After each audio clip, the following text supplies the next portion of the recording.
آج ہمیں ملنے کے لیے ہمارے دوست اقبال ساجد صاحب تشریف لائے، اپنی گاڑی کو ہمارے گھر کے سامنے کھڑا کیا اور گاڑی سے نکلتے ہوئے اقبال بھائی مسکرانے کے بعد جیسے ہی گاڑی سے پاؤں باہر رکھا ہمیں دیکھ کر سلام کیا۔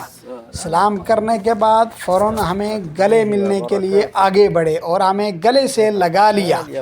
اس کے بعد ہمارے کمرے کی طرف رخ کیا اور فوراً ہماری بیٹھک کے اندر چلے گئے۔ ہم نے کشمیری قہوہ زعفرانی ان کے لیے تیار کیا اور اس کے بعد ٹیبل پہ رکھا۔ پھر انہوں نے اپنے لیے بڑا کپ جب اٹھایا، تعجب سے پوچھا کیا ہمارے لیے بڑا ہے؟ بڑا کپ پیتے ہوئے کشمیری زعفرانی قہوے کا خوب لطف اٹھایا اور ہم نے نماز عصر کے لیے تیاری شروع کر دی۔ اب ہم مسجد کی طرف نکل پڑے۔ جیسے ہی ہم نے مسجد کا دروازہ کھولا، نماز میں چند منٹ باقی تھے تو ہمارے نمازی ہمارا انتظار کر رہے تھے۔